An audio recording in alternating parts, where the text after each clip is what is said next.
Hi friends, welcome to my YouTube channel. Srishti ಚಾನಲ್ಗೆ ಸ್ವಾಗತ. ಎಲ್ಲರೂ ಹೇಗೆ ಚೆನ್ನಾಗಿದ್ದೀರಾ ಅನ್ಕೋತೀನಿ. ನಾನು ಕೂಡ ಚೆನ್ನಾಗಿದ್ದೀನಿ. ಇದು ರಾಯಚೂರು ಬಸ್ ಸ್ಟ್ಯಾಂಡ್. ಇದು ಮಂತ್ರಾಲಯಕ್ಕೆ ಹೋಗುವಾಗ ಹಾಗಾಗಿ ಒಂದು ಸಣ್ಣ ಕ್ಲಿಪ್ಪಿಂಗ್ ರಾಯಚೂರು ಬಸ್ ಸ್ಟ್ಯಾಂಡಲ್ಲಿ ಇಳಿದ್ಬಿಟ್ಟು ಮಂತ್ರಾಲಯಕ್ಕೆ ಹೋಗಿದ್ದೋ ನಾವು. 10 ವರ್ಷದ ಕನಸು ನನಸಾಯಿತು ಅಂತಲೇ ಹೇಳ್ಬೋದು. ಸುಮಾರು 10 ವರ್ಷಗಳಿಂದ ನಾನು ಹೇಳ್ತಾನೆ ಇದ್ದೆ ಹೋಗಬೇಕು ಅಂತ. ಟೈಮ್ ಬರಬೇಕು ಅನ್ನೋದೇ ನೋಡಿ. ಇದಕ್ಕೇ ಟೈಮ್ ಇಷ್ಟು ದಿನ ನನಗೆ ಕೂಡಿ ಬಂದಿರಲಿಲ್ಲ, ಇವತ್ತು ಕೂಡಿ ಬಂದಿತ್ತು. ಹಾಗಾಗಿ ದರ್ಶನ ಕೂಡ ಆಯಿತು. ಅಲ್ಲಿಂದ ರಾಯಚೂರಿಂದ ನಾವು ಮಂತ್ರಾಲಯಕ್ಕೆ ಬಂದು ಹೋಟ್ಲಲ್ಲೆಲ್ಲ ತಿಂಡಿ ಗಿಂಡಿ ತಿಂದ್ಕೊಂಡು ಹಾಗೆ ಹೊಳೆ ಹತ್ರ ಬಂದು ಸ್ನಾನ ಎಲ್ಲ ಮಾಡಿಕೊಂಡು ಅಂತಂದ್ಬಿಟ್ಟು ಹೋಗ್ತಾಯಿದ್ವಿ. ತುಂಬ ಖುಷಿ ಆಯಿತು.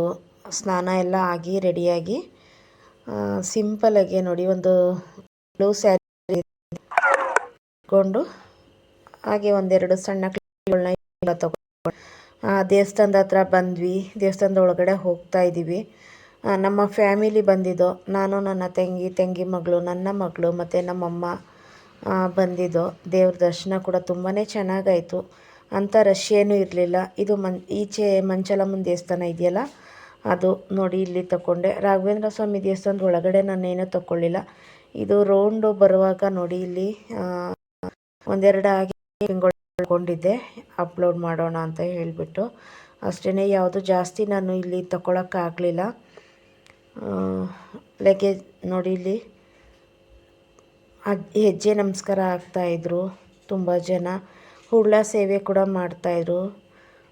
ತುಂಬ ಚೆನ್ನಾಗಿ ನಮಗೂ ಇಷ್ಟ ಆಯಿತು. ನಾವು ಕೂಡ ಹಾಗೆ ಪ್ರದಕ್ಷಿಣೆ ಹಾಕ್ಕೊಂಡು ಬಂದ್ವಿ. ನೋಡಿ ನಮ್ಮ ಮಕ್ಕಳು ಕೂಡ ಪ್ರದಕ್ಷಿಣೆ ಹಾಕ್ತಾಯಿದ್ದಾರೆ. ನಿಜವಾಗ್ಲೂ ಖುಷಿ ಆಯಿತು. 10 ವರ್ಷದ ಕನಸು ನನಸಾಯಿತು ಅಂತ ಹೇಳಿ. ತುಂಬ ಜನ ಎಷ್ಟೋ ಒಂದು 7-8 ವರ್ಷದಿಂದನೇ ನಾನು ಕರ್ಕೊಂಡು ಹೋಗ್ತೀನಿ ಬಾ ಅಂತ ತುಂಬ ಜನ ಕರೆದಿದ್ದಾರೆ. ಬರ್ತೀನಿ ಅಂತ ಇದೆ. ಹೊರಡೋ ದಿನ ಏನೇನಾದರೂ ಪ್ರಾಬ್ಲಮ್ ಆಗ್ತಾನೇ ಇತ್ತು. ಇಷ್ಟು ದಿನ ಕೂಡಿ ಬಂದೇ ಇರಲಿಲ್ಲ ಇಲ್ಲಿಗೆ ಬರೋದಕ್ಕೆ. ಹೀಗೆ ಹೋದ ವಾರ ನಾನು ನೋಡಿ 8 ದಿನ ಅಷ್ಟೇ ರಾಯರಿಗೆ ನಾನು ಅಂದ್ಕೊಂಡಿದ್ದು. 8 ದಿನದ ಒಳಗಡೆ ದರ್ಶನ ಮಾಡ್ಕೊಂಡು ಬಂದುಬಿಟ್ವಿ ನಾವು. ಹೀಗೆ ಪೂಜೆ ಮಾಡುವಾಗ ಅಂದ್ಕೊಂಡೆ, ಯಾಕಪ್ಪ ತಂದೆ ಅಂಥದ್ದು ನಾನು ಏನು ಮಾಡಿದ್ದೀನಿ ತಂದೆ, ಯಾಕೆ ನನಗಿನ್ನ ನಿಮ್ಮನ್ನು ನೋಡೋ ಅದೃಷ್ಟ ಬಂದಿಲ್ಲ ಅಂತ ಹೇಳಿಬಿಟ್ಟು ಅಂದ್ಕೊಂಡೆ. ನಾನು ಅದೇ ಗುರುವಾರ ಮತ್ತೆ ಸಂಜೆ ದೀಪ ಹಚ್ಚುವಾಗ ನಮ್ಮಮ್ಮ ಫೋನ್ ಮಾಡಿದರು. ಹೋಗಿದ್ದು ಬರೋಣ ಅಂತ ಹೇಳಿದ್ರು. ನನಗೆ ತುಂಬಾ ಖುಷಿ ಆಯಿತು. ರಾಯರೇ ನೀವಿದ್ದೀರಾ ಅಂತ ಅಂದ್ಬಿಟ್ಟು ಮತ್ತೆ ತುಪ್ಪದ ದೀಪನ ಹಚ್ಚಿಬಿಟ್ಟು ಇದು ಅಂದ್ಕೊಂಡು ಆವಾಗಲೇ ನಾನು ಬಸ್ನ ಬುಕ್ ಮಾಡಿದ್ದು. ಮಾರನೇ ದಿನವೇ ಬಂದು ನಾನು ಬುಕ್ ಮಾಡಿದ್ದೆ ಬಸ್ನ.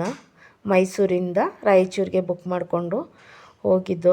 ಇದು ನೋಡಿ ವರಂಡದಲ್ಲಿ ಸಣ್ಣ ಪುಟ್ಟ ವೀಡಿಯೋನ ನಮ್ಮ ತಂಗಿ ಮಗಳು ಮಾಡಿಕೊಟ್ಟಿರೋ ಅಂಥದ್ದು. ಆ ಕಡೆ ಈ ಕಡೆ ನಾನೆಲ್ಲೂ ಮೊಬೈಲ್ ಹಿಡ್ಕೊಂಡು ಮಾಡಲಿಲ್ಲ. ನಮ್ಮ ತಂಗಿ ಮಗಳನ್ನೇ ಅಲ್ಲಿ ಇಲ್ಲಿ ವೀಡಿಯೋಗಳನ್ನ ಮಾಡಿಕೊಟ್ಲು. ಸ್ವಲ್ಪ ತುಂಬಾ ಖುಷಿ ಆಯಿತು. ತುಂಬಾ ಚೆನ್ನಾಗಿದೆ. ನನಗಂತೂ ಮಾತೇ ಬರ್ತಾಯಿಲ್ಲ, ಅಷ್ಟು ಖುಷಿಯಾಗಿದೆ ಇಲ್ಲಿಗೆ ಹೋಗಿ ಬಂದಿದ್ದು ಅಂತಲೇ ಹೇಳ್ಬೋದು. ಇನ್ನೊಂದು ಸತಿ ಹೋಗಬೇಕು ಅಂತ ಕೂಡ ಅನ್ಕೋತಾ ಇದ್ದೀನಿ. ನೋಡೋಣ ಯಾವಾಗ ರಾಯರು ಮತ್ತೆ ಕರೆಸ್ಕೋತಾರೆ ಅಂತ. ನೆಕ್ಸ್ಟ್ ತಿಂಗಳು ಬರೋಣ ಅಂತ ಅಂದ್ಕೊಂಡು ಬಂದಿದ್ದೀವಿ. ನೋಡೋಣ. ನಾನು ಫ್ರೀ ಬಸ್ ಬಿಟ್ಟ ಮೇಲೆ ಎಲ್ಲೂ ಕೂಡ ಹೋಗೇ ಇರಲಿಲ್ಲ. ಎಷ್ಟೋ ಜನ ಎಷ್ಟೊಂದು ದೇವಸ್ಥಾನಕ್ಕೆ ಹೋಗಿ ಬಂದರು. ಮಂತ್ರಾಲಯಕ್ಕೂ ಕೂಡ ನಮ್ಮ ಫ್ರೆಂಡ್ಸ್ಗಳೆಲ್ಲ ತುಂಬ ಸರಿ ಬಂದು ಹೋಗಿದ್ದಾರೆ. ಅದೇ ಹೇಳ್ತಾ ಇದ್ದೀನಲ್ಲ, ಅವರೆಲ್ಲ ಕರೆದ್ರೂ ಕೂಡ ನನಗೆ ಬರೋದಕ್ಕೆ ಅಂತಲೇ ಆಗ್ತಾನೇ ಇರಲಿಲ್ಲ. ಫಸ್ಟ್ ಟೈಮ್ ನಮ್ಮ ಫ್ಯಾಮಿಲಿ ಜೊತೆನೇ ನಾನು ಮಂತ್ರಾಲಯಕ್ಕೆ ಬಂದಿರೋದು. ತುಂಬಾ ಖುಷಿ ಆಗ್ತಿದೆ. ಈಚೆನೇ ಹಾಗೆ ವೀಡಿಯೋಗಳನ್ನ ನೋಡಿ ನಮ್ಮ ತಂಗಿ ಮಗಳು ಮಾಡಿಕೊಡ್ತಾ ಇರೋದು. ತುಂಬಾ ಖುಷಿ ಆಗ್ತಿದೆ ನನಗೆ. ನಿಜವಾಗ್ಲೂ ರಾಯರನ್ನ ನಮ್ಮದವ್ರನ್ನ ಯಾವತ್ತೂ ಕೈ ಬಿಡೋದಿಲ್ಲ ಅಂತ ಅನ್ನೋದು ಇದೆ ಅಲ್ವಾ. ಬರೀ ಅವರ ವಾರದ ದಿನ ನಾನು ಪೂಜೆ ಮಾಡುವಾಗ ಅಂದ್ಕೊಂಡಿದ್ದು ಅಷ್ಟೇ, ನಿಮ್ಮ ಸೇವೆ ನಿಮ್ಮನ್ನು ನೋಡೋ ಭಾಗ್ಯ ಯಾವಾಗ ಬರುತ್ತೆ ತಂದೆ ಅಂತ ಅಂದ್ಕೊಂಡಿದ್ದು ಅಷ್ಟೇ. ಇಷ್ಟು ಬೇಗ ಬರುತ್ತೆ ಅಂತ ಅಂದ್ಕೊಂಡಿರಲಿಲ್ಲ ನಾನು. ತುಂಬಾ ಖುಷಿ ಆಯಿತು. 8 ದಿನಕ್ಕೆ ಅಮ್ಮ ನನಗೊಂಥರ ರಾಯರೇ ಹೇಳ್ದಂಗೆ ಆಯಿತು. ಇತ್ತು. ಮತ್ತು ವರಂಡದಲ್ಲಿ ಒಳಗಡೆ ವೀಡಿಯೋ ಮಾಡೋ ಆಗಿಲ್ವೋ ಏನೋ ಗೊತ್ತಿಲ್ಲ, ನಾನು ಎಲ್ಲೂ ಒಳಗಡೆ ಮಾಡಲಿಲ್ಲ. ಈಚೆ ಸ್ವಲ್ಪ ಹೊತ್ತು ಕೂತಿದ್ದೋ, ಸುತ್ತಮುತ್ತ ಒಳಗೆಲ್ಲ ಮ್ಯೂಸಿಯಮ್ ಎಲ್ಲ ಇದೆ, ಎಲ್ಲ ನೋಡ್ದೋ. ಅಲ್ಲೆಲ್ಲೂ ಫೋನ್ ಅಲೋ ಇಲ್ಲ, ಹೊರಗಡೆ ಹೋಗಲಿಲ್ಲ, ತೊಗೊಂಡು ಹೋಗಲಿಲ್ಲ ಒಳಗಡೆ. ನಾವು ಇಲ್ಲಿ ಪ್ರಸಾದಕ್ಕೆ ಅಂತ ನಿಂತಿದ್ದೀವಿ, ಪರಿಮಳ ಪ್ರಸಾದ ಕೌಂಟರಲ್ಲಿ ಪ್ರಸಾದ ತಗೊಳ್ಳೋಕ್ಕೆ ಅಂತ ನಿಂತಿದ್ದೀವಿ. ನೋಡ್ಬೋದು ಇಲ್ಲಿ ನಾನು ನಮ್ಮ ತಂಗಿ ಮಗಳನ್ನ ಕೂರಿಸ್ಕೊಂಡು ಕೂತಿದ್ದೆ. ನಮ್ಮ ತಾಯಿ, ನನ್ನ ಮಗಳು, ನಮ್ಮ ತಂಗಿ ಎಲ್ಲರೂ ಹೋಗಿ ಪ್ರಸಾದ ತರೋದಕ್ಕೆ ಅಂತ ಹೋಗಿದ್ದಾರೆ. ನಾನು ಸುಮ್ಮನೆ ಹಾಗೆ ಅವಳು ವೀಡಿಯೋ ಮಾಡ್ತಾಯಿದ್ಲು, ಹಾಗಾಗಿ ಸುಮ್ಮನೆ ಕೂತಿದ್ದೆ. ತುಂಬ ಎಷ್ಟೊಂದು ಜನ ಅಲ್ಲಲ್ಲೇ ನಾವು ಕೂಡ ಫಸ್ಟ್ ಟೈಮ್ ಬಂದಿರೋದು ಅಂತ ತುಂಬ ಜನ ಅಂತಾಯಿದ್ರು. ಮತ್ತು ಹಾಗಾಗಿ ಇನ್ನು ಬಾಕಿ ಜನ ಎಲ್ಲ ನಮಗೆ ಇಲ್ಲಿ ಒಳ್ಳೆಯದಾಗಿದೆ ಅಂತಾಯಿದ್ರು. ಅದೊಂಥರ ಮಾತಾಡೋದನ್ನು ಕೇಳಿಸ್ಕೊಂಡು ಸುಮ್ಮನೆ ಕೂತಿದ್ದೆ ನಾನು. ನೋಡಿ, ಇವಳೇ ನಮ್ಮ ತಂಗಿ ಮಗಳು. ಕೊಡಪ್ಪ ಇಲ್ಲಿ ನಾನೊಂದು ಸೆಲ್ಫಿ ತೆಗಿತೀನಿ ನಿನ್ನದ ಅಂತ ಹೇಳಿ ಹಾಗೆ ಒಂದು ಪುಟ್ಟ ವೀಡಿಯೋ ಮಾಡಿಕೊಂಡೆ. ಹಾಗೆ ಒಂದೆರಡು ಸೆಲ್ಫಿ ಕೂಡ ತೆಗೆದೆ ಅವಳಿಗೆ. ಇವಳೇ ನನ್ನ ವೀಡಿಯೋ ಮಾಡಿಕೊಟ್ಟಿರೋದು ಇವತ್ತಿನ ವೀಡಿಯೋಗಳೆಲ್ಲನೂ. ಅವಳೇ ಹೋಗಿತ್ತವಳಿಂದ ಬಸ್ಸಲ್ಲಿ ಎಲ್ಲ ಪ್ರತಿ ಒಂದರಲ್ಲೂ ಕೂಡ ಇವಳೇ ವೀಡಿಯೋನ ಮಾಡಿಕೊಟ್ಟಿರೋದು ನನಗೆ. ನೋಡಿ, ಥ್ಯಾಂಕ್ ಯು ಚಿನಿ. ಇನ್ನು ಏನು ಮಾಡಬೇಕು ಅಂತ ಕೇಳ್ತಾ ಇದ್ದಾಳೆ ನನ್ನಲ್ಲಿ. ಆ ಕಡೆ ಹೋಗಿ ಮಾಡ್ಕೊಬಂದು ಕೊಡೋಣ ಅಂತ ಕೇಳ್ತಾ ಇದ್ದಾಳೆ. ಹಸುಗಳು ಮಲಗಿತ್ತಲ್ಲ, ಅಲ್ಲಿ ಹೋಗೋಣ, ಅಲ್ಲಿ ತೊಗೊಂಡೋಗ್ತೀನಿ, ವೀಡಿಯೋನ ಮಾಡ್ಕೊಂಡು ಬರ್ತೀನಿ ಅಂತ ಹೇಳ್ತಾಯಿದ್ಲು.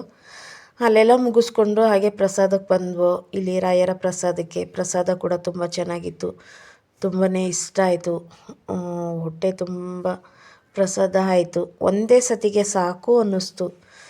ತುಂಬ ಚೆನ್ನಾಗಿತ್ತು ರಾಯರ ಪ್ರಸಾದ. ಇಲ್ಲಿ ಪ್ರಸಾದನ ತಿಂದ್ಕೊಂಡು ಮತ್ತೆ ಈಚೆ ಆಟೋದಲ್ಲಿ ಸುತ್ತಮುತ್ತ ಇರುವ ದೇವಸ್ಥಾನ ನೋಡೋದಕ್ಕೆ ಹೋಗೋಣ ಅಂತ ಹೇಳಿ ಪ್ರಸಾದಕ್ಕೆ ಇಲ್ಲಿ ಬಂದು ಕೂತಿದ್ದೀವಿ.